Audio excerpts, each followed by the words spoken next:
दोस्तों, कहते हैं कि मरने से पहले कोई इंसान कोई झूठ नहीं बोलता। दरअसल जब किसी इंसान को इस बात का एहसास हो जाए कि वह मरने वाला है, तो उसके मुंह से निकला हुआ एक एक शब्द की बड़ी कीमत होती है।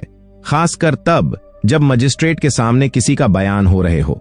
उन बयानों को जब कोर्ट में पेश किया जाता है तो जज भी उन बयानों को बड़ा गंभीरता से लेकर आरोपी को सजा सुनाता है।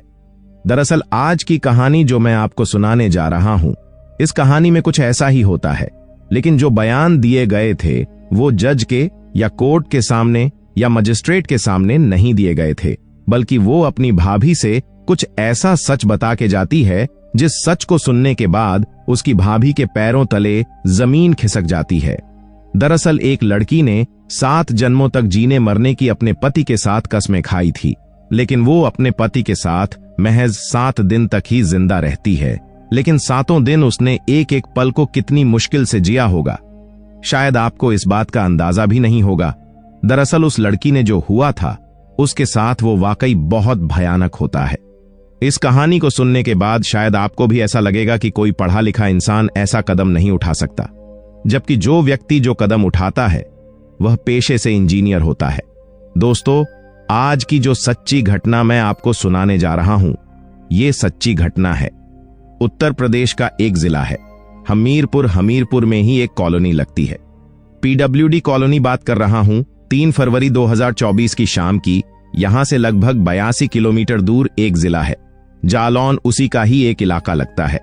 उरई के रहने वाले विजय ओमेरे, उनकी बारात गई थी इसी हमीरपुर सदर कोतवाली क्षेत्र में। और जब बारात जाती है तो बारात में घर के लोग भी, बाराती लोग भी और परिवार, रिश्तेदार सभी लोग शामिल होते हैं। बड़ी धूमधाम से शादी समारोह होता है। रात में जब फेरे हो रहे थे तो पंडित जी अपने जो भी फेरे की औपचारिकताएं हो रही थीं, तभी दूल्हा और दुल्हन को वो कस्में भी खिलाते हैं, साथ जीने की और साथ मरने की, वो भी 7 जन्मों तक सब कुछ ठीक ठाक होता है। अगला दिन निकलता है, यानी कि 4 फरवरी 2024, और दुल्हन को खुशी खुशी विदा कर दिया जाता है। और जब यह दुल्हन विदा हो रही थी तब लोगों में बड़ी खुशी की लहर भी थी, क्योंकि सब कुछ जो किया था उस लड़की के भाई ने किया था। भाई की वो ऐसी बहन थी इकलौती, क्योंकि माता और पिता पहले ही मर चुके थे। बहन को बड़े नाजों से पाला गया था, लेकिन उसकी उम्र लगभग 35 साल के आसपास हो चुकी थी। जब बहन विदा होती है तो काफी विलाप भी होता है और खुशियां भी मनाई जाती है, क्योंकि उसे तो ससुराल जाना ही था। अब लड़की जब ससुराल जाकर विदा हो जाती है, पहुंच जाती है, तो वहां जाने के बाद उसकी जो शादी की पहली, यानी कि सुहागरात की पहली जो रात होती है, वो रात उतनी भयानक हो जाएगी, उस लड़की ने इस बात की कभी कल्पना नहीं की थी। दरअसल बताते हैं कि जो दूल्हा होता है वो सॉफ्टवेयर इंजीनियर होता है। उसकी भी उम्र लगभग 35 साल के आसपास होती है। शायद स्ट्रेस की वजह से या उसे खुद पर भरोसा नहीं था, तभी अपने दोस्तों से कुछ ऐसा मशवरा लेता है जो शायद उसे नहीं लेना चाहिए था।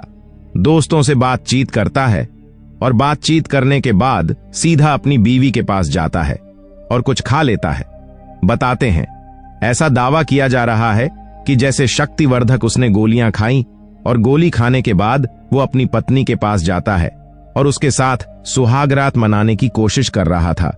लेकिन पूरी रात निकल जाती है और वो अपनी पत्नी के साथ कुछ इतना गंदा, इतना घिनौना कृत्य करता है जैसे कि कोई हवश का पुजारी होता है और वो किसी लड़की या किसी महिला के साथ बलात्कार करता है।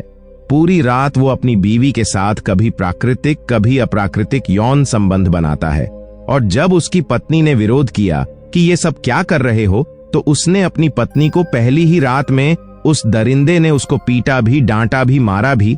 लेकिन वह अपनी जब तक उसकी हसरत पूरी नहीं हो रही थी तब तक वो उसके साथ ऐसे ही गंदा और घिनौना कृत्य करता चला जाता है। पहली रात ही वो उसकी पत्नी विरोध भी नहीं कर पाई। पत्नी का नाम दरअसल आरती ओमेरे होता है। आरती ओमेरे इस बात का विरोध नहीं कर पाए कि क्योंकि पहला दिन है, ससुराल में कुछ कहेगी तो शायद किसी को बुरा भी लग सकता है, और कहते हैं कि यह तो सब एक प्रक्रिया होती है, उस प्रक्रियाओं से गुजरना ही पड़ता है। अगला दिन निकलता है। दिन निकलने के बाद वो उसकी तबीयत थोड़ी बिगड़ने लगती है, उसे उल्टियां होने लगती हैं। वो समझ नहीं पा रही थी कि उसे हुआ क्या है। एक फॉर्मेलिटीज के तौर पर जो छोटी मोटी कुछ डॉक्टर को बुलाकर दवाइयां दिलवाने थी वो दिलवा दी। फिर एक और रात आती है। जब दूसरी रात आती है, दूसरी रात में भी कुछ उसके साथ ठीक वैसे ही होता है जैसा पहली रात हुआ था। दूसरी रात में भी शक्तिवर्धक गोलियों का प्रयोग किया गया और उसके बाद फिर उसके साथ वही शारीरिक संबंध बनाए गए। उसने विरोध भी किया, लेकिन विरोध उसका कुछ काम नहीं आ रहा था और उसके साथ जैसे घिनौना गंदा कृत्य हुआ। प्राकृतिक अप्राकृतिक उस साथ यौन संबंध बनाए गए और उसको बहुत बुरी तरह से प्रताड़ित भी किया गया। दूसरी रात भी उसकी हालत बिगड़ने लगती है, वो परेशान होने लगती है। ससुराल में वो उसका दूसरा दिन था, इसलिए अपनी जिंदगी से जुड़ा हुआ जो सच उसके सामने हो रहा था, पहली रात दूसरी रात को समझ नहीं पा रही थी। किससे करें, क्या ना करें। दूसरी रात भी निकल जाती है। फिर तीसरी रात में भी कुछ इसके साथ यही होता है और दूल्हा उसको जितना जी चाह रहा था उसके साथ प्राकृतिक अप्राकृतिक यौन संबंध बनाकर अपनी हवस को वो पूरी कर रहा था। उसकी पत्नी के साथ क्या हो रहा है उसको बिल्कुल नहीं पता, जबकि उसकी पत्नी के जो आंतरिक अंग थे वो डैमेज भी हो रहे थे।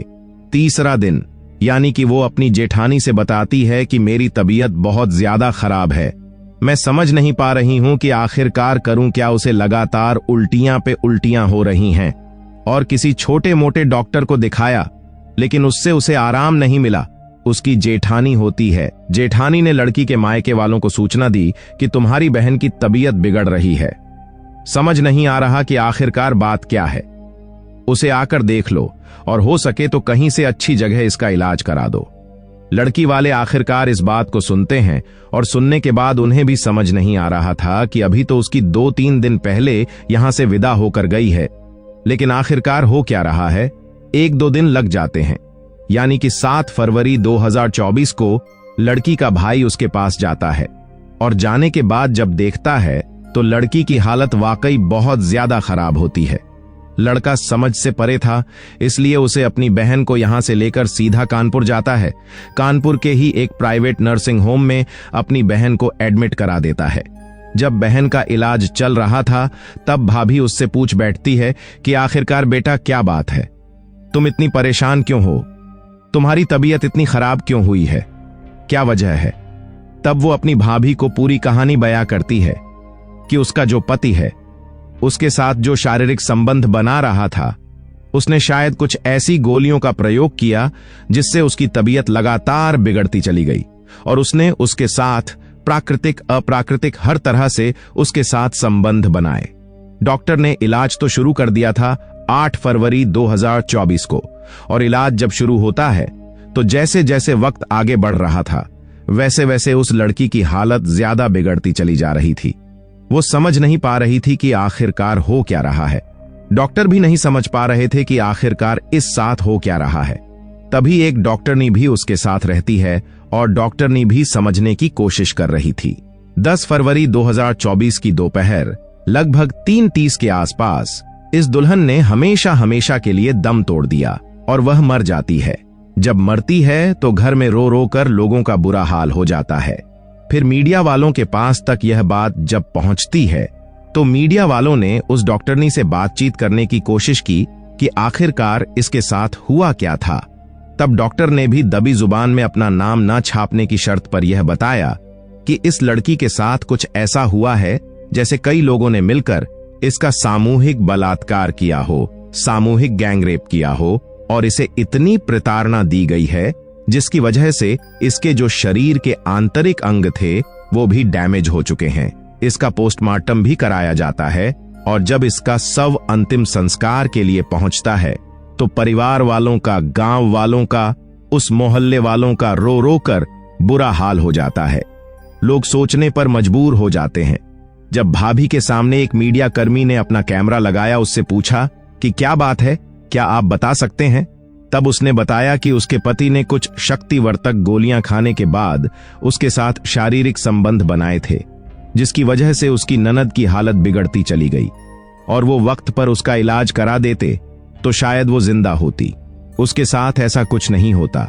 जब लोग यह कहने लगे कि ये लड़की वाकई बहुत अभागी थी, पहले तो इसके माँ बाप मर चुके थे हालांकि भाई ने पूरी ईमानदारी के साथ उसकी शादी की, बड़े नाज प्यार से इसे पाला पोसा, सब कुछ किया। लेकिन जो जिसके साथ इसने जीने मरने की कस्में खाई थी, 7 जन्मों तक, वह भी 7 दिन तक ही उसके साथ रह सकी। और जो भी हुआ है वह वाकई बहुत भयानक होता है। इस घटना के बाद लोगों को यकीन नहीं हो रहा था कि एक दूल्हा अपनी दुल्हन के साथ आखिरकार ऐसा कदम कैसे उठा सकता है। हैरान करने वाली बात तो यह भी है, जब मीडिया में यह खबर प्रकाशित होती है, उससे यह पता चलता है कि पता नहीं ऐसे कौन से दोस्त होंगे, किस प्रवृत्ति के दोस्त होंगे, जिन्होंने यह सलाह मशवरा दी कि वह शक्तिवर्धक कैप्सूल या गोलियां खाकर अपनी पत्नी के साथ सुहागरात मनाए। हैरान करने वाली बात है, वह पढ़ा लिखा इंसान वह ऐसा कैसे कदम उठा सकता है? यदि उसे कुछ दिक्कत थी, कुछ गड़बड़ थी, तो किसी डॉक्टर की सलाह मशवरा ले सकता था। लेकिन ऐसे उदंडी टाइप के दोस्तों के पास जाने के पता नहीं उसे क्या जरूरत थी। जो भी होता है बहुत गलत होता है, लेकिन मीडिया में यह भी बात प्रकाशित हो रही थी। दूल्हा यह दावा कर रहा है कि उसकी दुल्हन पहले से ही बीमार थी और बीमार लड़की की उससे शादी कर दी गई, इसलिए उसकी लगातार तबीयत बिगड़ती चली जाती है। उस पर तो बेवजह के फिजूल के इल्जाम लग रहे हैं। अब कौन सच्चा है, कौन झूठा है? हालांकि लड़की के भाई ने एसपी को तहरीर दी है। तहरीर देने के बाद इस मामले की जांच कराकर उचित कदम उठाने की बात कही है। अब आगे क्या होगा, यह तो खैर जांच के बाद ही स्पष्ट हो सकेगा।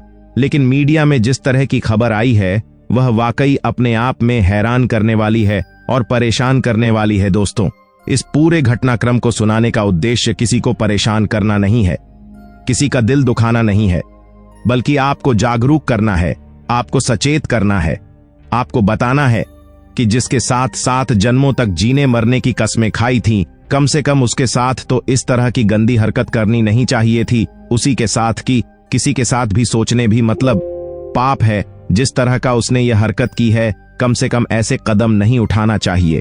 और जो भी हुआ है वो वाकई बहुत भयानक हुआ है, बहुत गलत हुआ है। आप सब लोग अपना ख्याल रखें, सुरक्षित रहे। जय हिंद, जय भारत।